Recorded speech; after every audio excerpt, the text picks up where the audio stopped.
All right, so today we got two big things to talk about. We got the money market and the money multiplier. Um, Unfortunately, the money multiplier and really this unit in general is one that's like way, way, way better to talk about in person and actually do these really cool activities in person. But here we are online. And with that, we are very much limited in what we can do. So, the money market. What the money market is essentially it is the market for money, right? It's the supply and demand of money. Um, and what we'll see is that there is one supplier of money in our entire country, which is our central bank, the Federal Reserve. Um, and what we're going to see then is it's going to be the comparison of the quantity of money versus the nominal interest rate.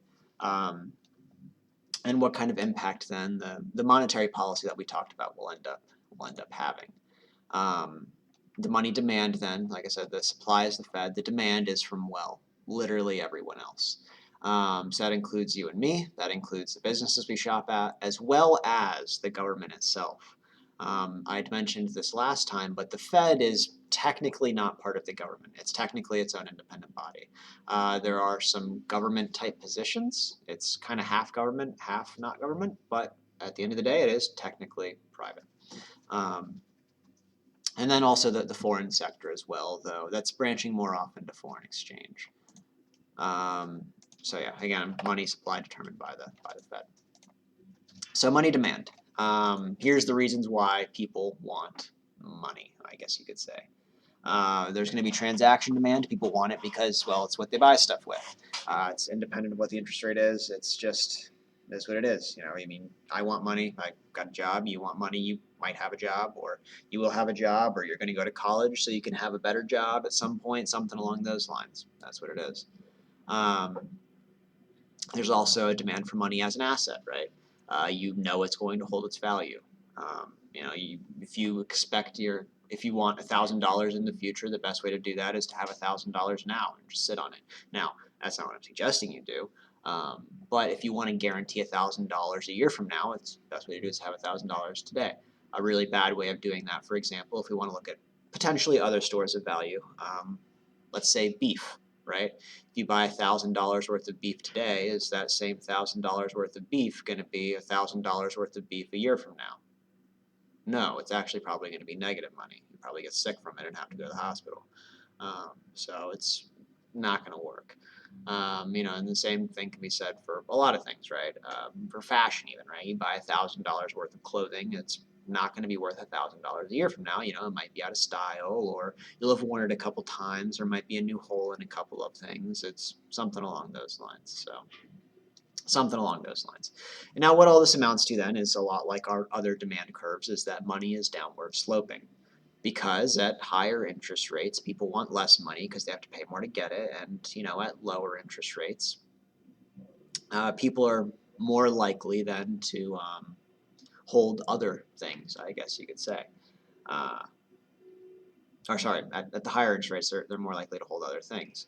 Um, that's just the way it is. Lower interest rates then, people end up giving up less when they have money.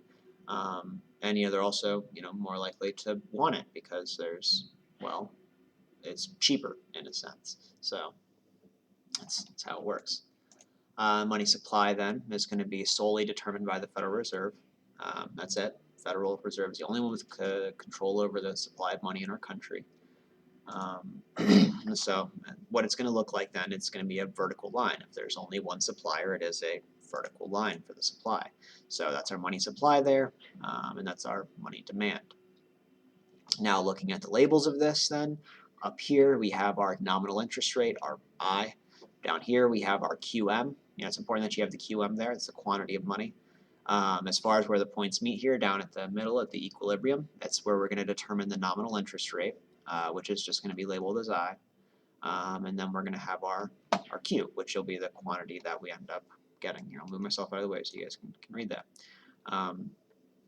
Again, it's downward sloping because as interest rates are lower, people are less inclined to want to go and borrow money, and they're also more inclined to just hold it, right? If interest rates are 0.01%, you know, there's little to no reason to loan it out as well. So is what it is. And then money supply is vertical because there is effectively one supplier of it that's impartial.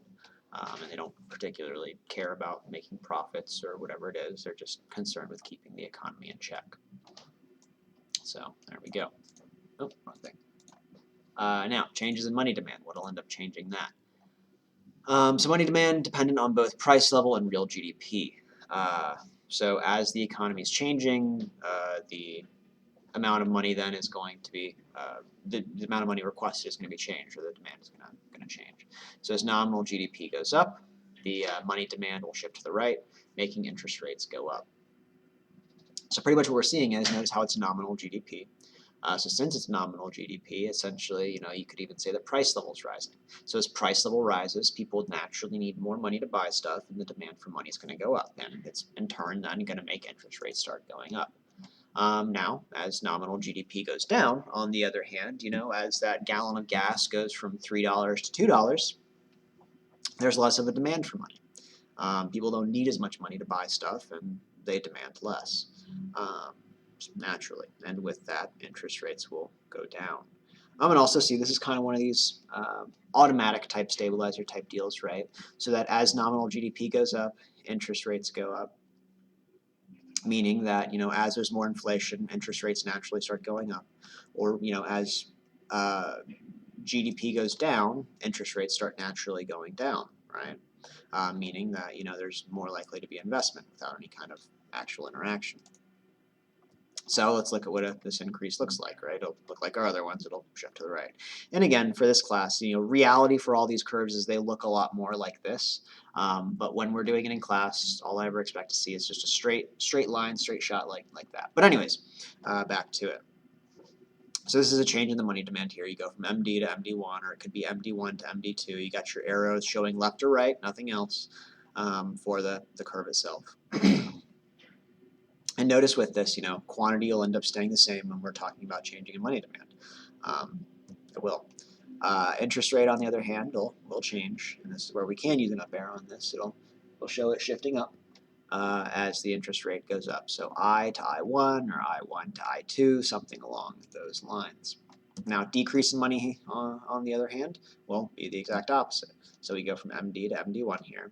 Quantity stays the same again, and interest rate goes down. So there you go, we got a little representation down here at the bottom. Now, changes in money supply then. So again, only the Fed can determine the money supply. That is it. Nobody else. Nobody else can do it. Treasury prints money, but only because the Fed tells them to. That's it. And again, we talked about these last time with expansionary and contractionary monetary policy. So if you guys remember, we had our three tools, which can all be used in an expansionary contractionary way. So when we're talking about expansionary monetary policy, we have our reserve ratio, which would go down.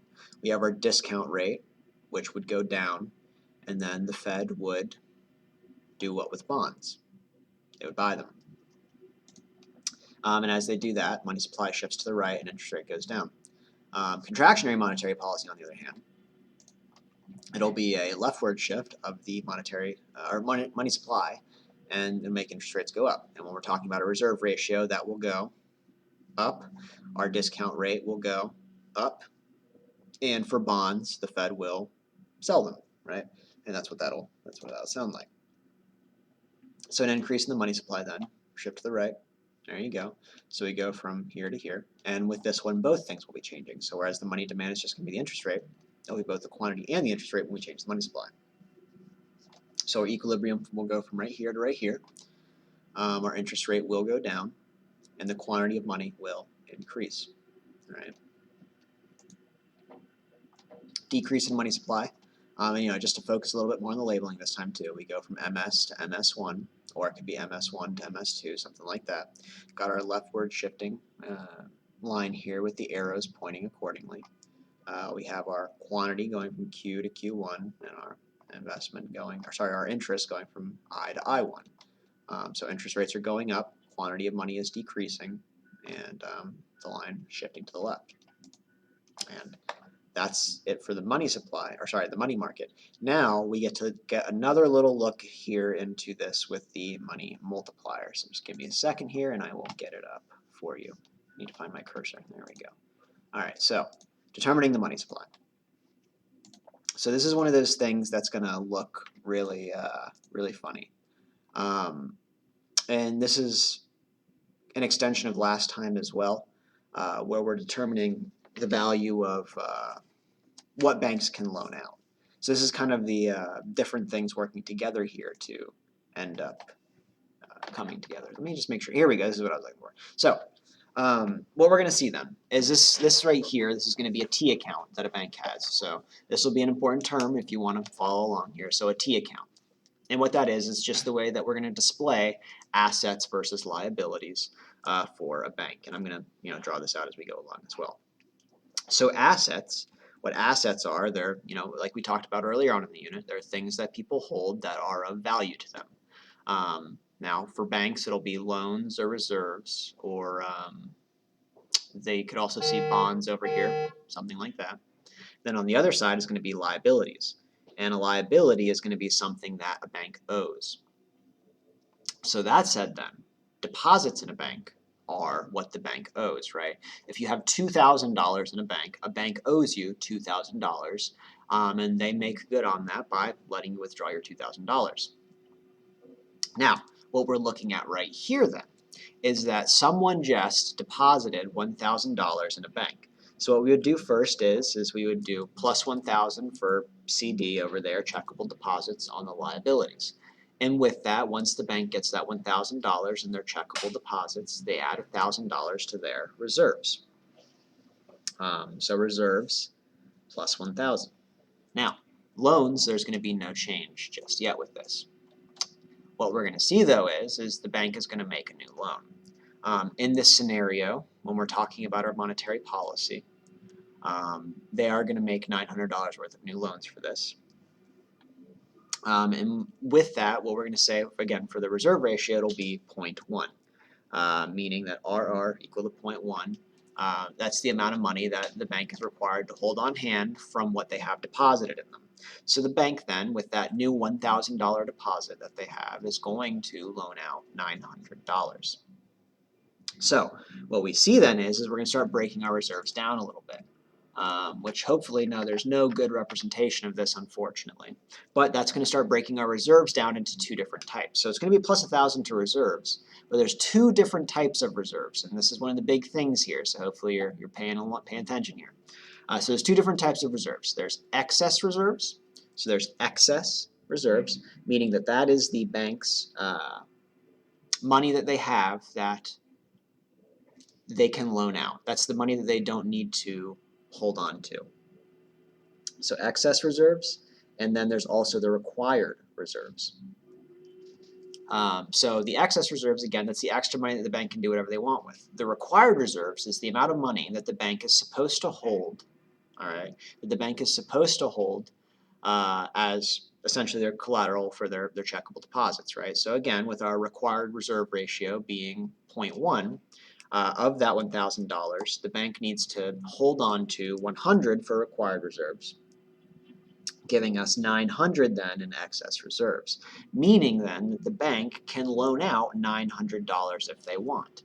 And in this scenario then, we're going to see that the bank's going to loan out $900.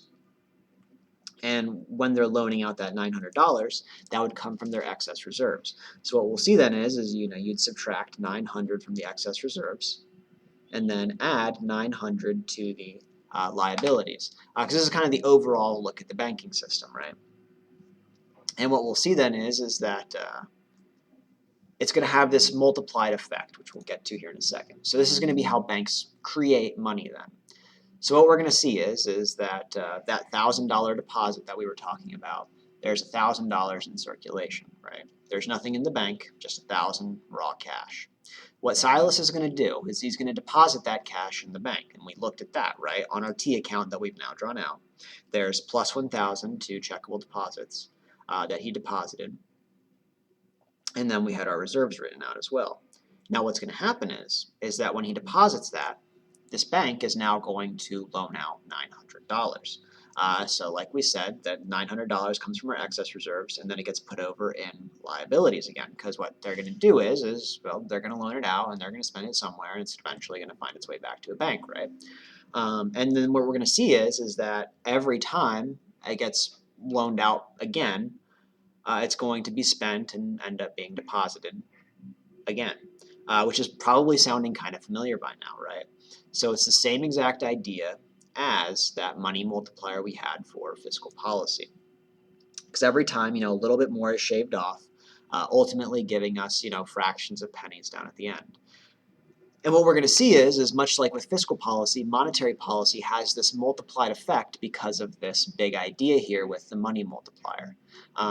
So in total, it'll end up looking like this. There should be a very simplified version of it here, which we're not seeing, but that's okay.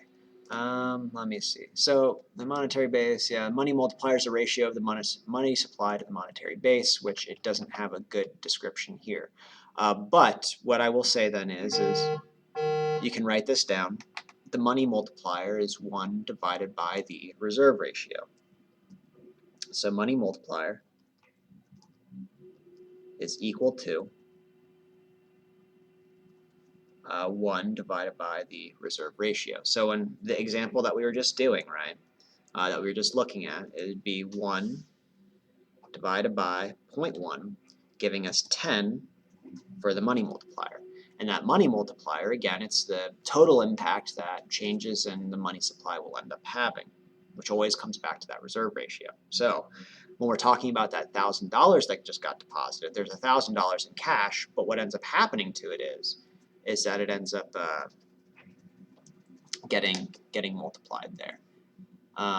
So with that, where's my cursor? Golly, here we go. Okay, so with that then,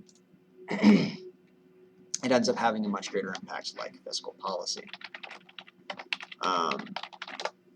So, and again, in our instance, it would be 10,000 of the